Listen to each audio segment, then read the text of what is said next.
Hello my dear friends on the internet. Today is Tuesday, March the 15th. It is my second last day of classes. After the classes I have a week off. Essentially I get 2 March breaks. And then I have a month long of work on top of work on top of more work. Today is the first ever debagging. No, I did not say teabagging. That is a completely different YouTube channel. It is a debagging. I said I was going to talk about magazines and stuff like that. I've had this for a few days now, and it's been busting my ass not to want to open this. Genii Magazine. Genie is fantastic, and I'll tell you why in a few seconds. But here we go. Ooh, it's kind of actually not that exciting, since how it is a clear plastic bag. But I try. So let's get the camera down here, and we'll check this sucker out. Okay, so there we are, the magazine. Now, if you guys had any idea what I had, the contraption I have set up in order for you guys to see this, you would laugh your asses off. I'm not going to show it to you because I have no desire to have you laugh your asses off, especially at me. Genii Magazine March 2011, $6. Believe it or not, $6 is a fantastic steal. Magazines these days are all about the ads, I guess. Genie is one of the better ones. They have a fairly good content to ad distribution, and almost everything that you see these days is pretty good. Now I'm going to tell you about this thing here, the new bicycle mandolin decks. As many of you know, USPC is no longer allowing people to print gaff cards. Okay, so before my phone rang, as I was saying, the USPC is no longer allowing people to print gaffs or deviations from their standard their bicycle playing card.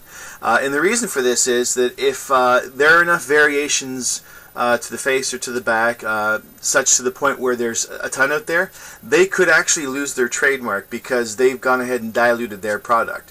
So they can no longer enforce the fact of saying, well, nobody can print these or nobody can change them because, well, they've gone ahead and they've done it themselves. So the new standard now, okay, here's the air quotes, standard, is the mandolin back. Now I have 2 issues with this. There are those people that will use any card, and I have no problem with those guys. Like a deck of cards is a deck of cards, as long as it has like ace through king ×4 in the heart, spades, diamonds, clubs. You know, they're happy. But then there are the purists out there that will say, "Oh God, you can't deviate from the normal. Anything that looks unusual will arouse suspicion." It's like all of a sudden your performance becomes an Agatha Christie novel, and like you got to solve the mystery of who done it.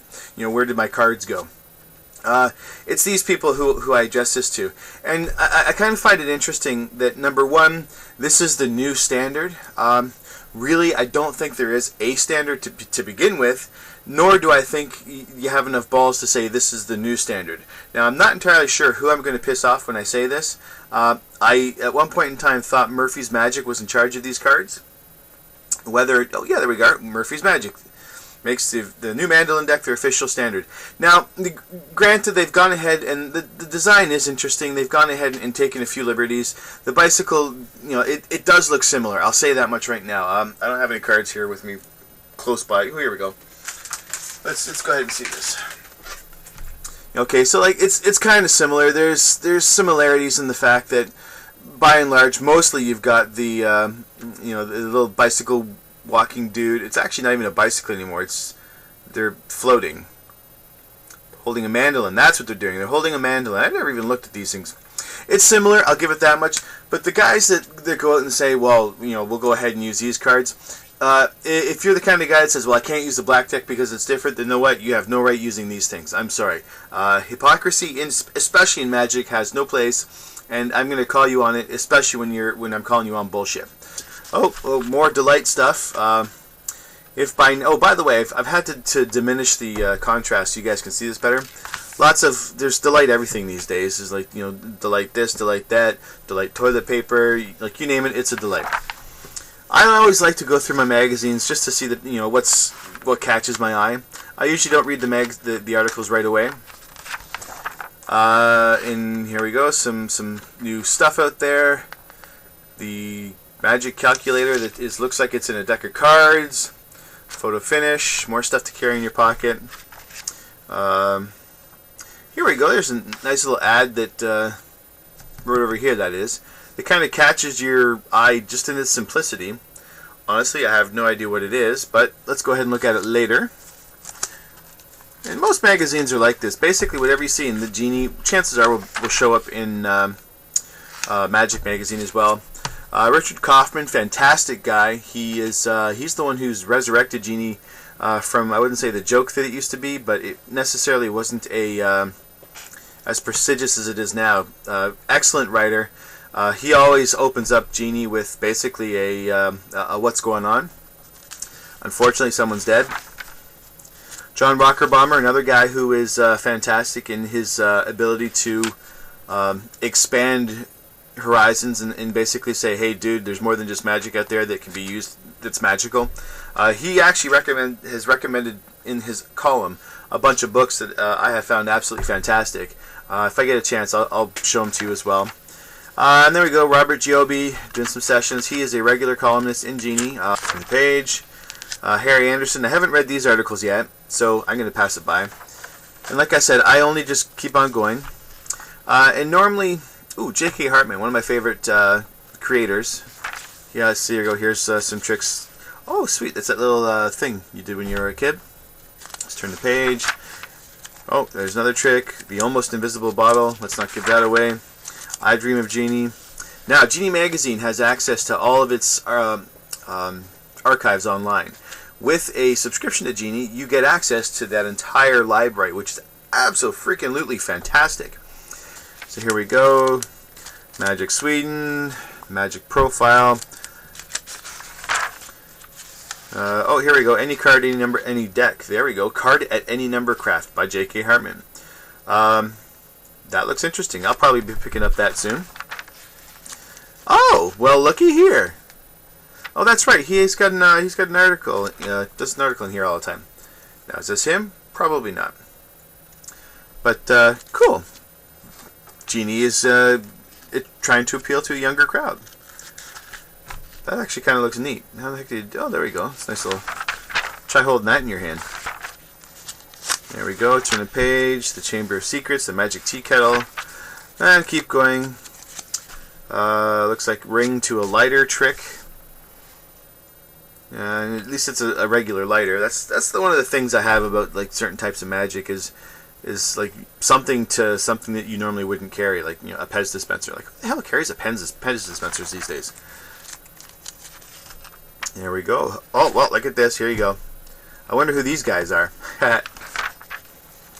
Cognitive. Tom Stone, fantastic guy, smart, great thinker. You guys owe it out there just to kind of research, figure out who he is, read a little bit about him. Another issue I have. Okay, these guys are coming up with a few things. If I'm not mistaken, I think I've reviewed something else of theirs. I don't want to pin it on them right now, but if it was them, it's not a very good review. However, seriously, you couldn't pay for the S? Come on. Oh, kids these days. Elmwood Magic. Okay, there we go. Secret in Robert Giobbe again. Let's keep going. I missed one. Let's go back here.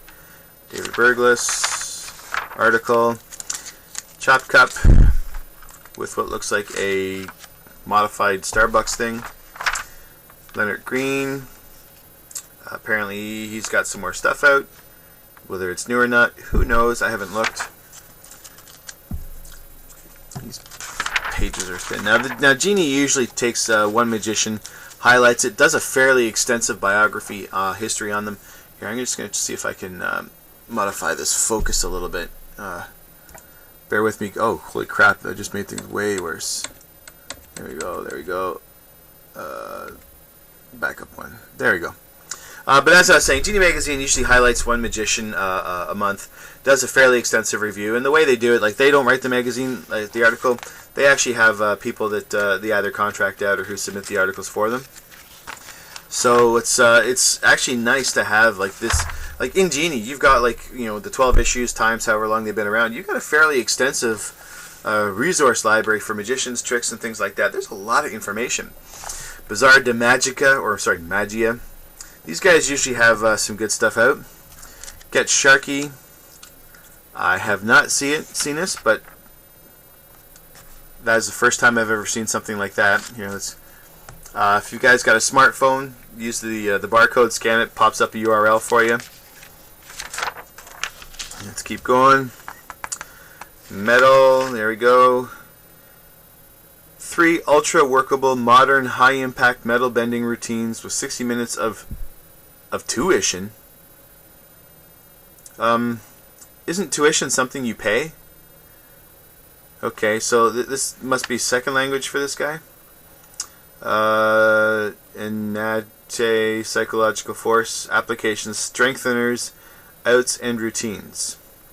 Never heard of this guy, but the fact that he doesn't, you know, whoever's paying for this advertisement doesn't know how to use their language properly, I'm going to come down on them for that one. More about Dawes. Let's turn the page some more. One of the reasons I usually buy Genie, well, not the only, no, actually, sorry, it's a reason. It's one of the reasons I buy the magazines is to get the reviews, and we're coming up to that soon. So far, I'm not seeing anything that really stands out. There's Tarantula, it's come down in price, woohoo. The IBM 2000 lemon, they're always advertising. The Chinese sticks, ooh. Here we go, this is what I come for. The reviews. This is really, Genie and especially Magic lately have actually gotten a little more cutting with their reviews. Like they're, you know, IBM magazine, like the Linking Ring, I think in all the years I've been reading it, nothing has gotten a bad review. It's like, oh, this is great. Oh, this is fantastic. Oh, this is great. Ever since Jason England started, I think it was with Magic Magazine. Oh my goodness! Like you know, these guys don't hold it back, and man, I appreciate that. It's about time that people started basically, you know, telling the truth and not saying, oh, like pat everybody on the back for coming up with an effect. So let's see, we got Hawk. I have no idea what it was. You know, I'll read it later. Alice's Revenge. Bob Farmer's a great guy. I'll read again about that later. Industrial Strength Link. I'm going to assume a spring attaches to a coat hanger. Who knows? Switchblade by Dan Harlan. Many of you know, or may not know, that Dan Harlan had some issues in the back. So if this is a new release, fantastic for him. In a word, sick. Interesting. Okay, Switchblade is not a trick, but a clever gimmick card that allows you to perform several mind-altering effects. That's interesting. I'll have to come back and read that one later. Guys, Google Switchblade and Dan Harlan. Leanne. I'm not even going to bother with that. Psychoportation. Who know? Okay. Videos. Further education. John Archer. Good guy. I got a Mentalism DVD with this guy. It's actually pretty funny. Watching it was actually more funny than learning from it. I'm not a fan. Like I don't watch the DVD, so I actually usually skip right by those. Jamie Ian Swiss is a guy who knows his stuff. I may or may not agree with him all the time, but at the same time, I will listen to what he has to say because he has earned the right, you know, to be listened to. And here it looks like he's reviewing semi-automatic card tricks. 8. How many do I have? I've only got up to 5. Holy crap, I got 3 more to buy. Steve Beam is fantastic. I saw him at a convention one time. He's absolutely hilarious. These books are worth their weight in gold because they pretty much, I wouldn't say they're like self-working, but they're simple and very powerful effects that pretty much anybody can do if they put a little work into it. You owe it to yourself to pick up at least one of them to see if you would enjoy it. Let's see. Owen Clark, A Genie's Forgotten. I'm not interested in biography right now, unfortunately. Del Rey, American, another looks particular, you know, biography, etc., etc. Let's keep going. Oh, and there we go. And that looks to be about it. And so there you go, Genii Magazine. You definitely owe it all to yourselves to pick up at least 1 or 2 of these a year. You don't have to get a subscription. The subscription is definitely worth its money. Both Genie and Magazine, they're affordable, they're cheap, they have a lot of information, and you know, for its price, you can't beat it. You always walk away smarter. And that note, I'm approaching my time limit, so I will let you guys go, and I'll catch you on the flip side. Bye.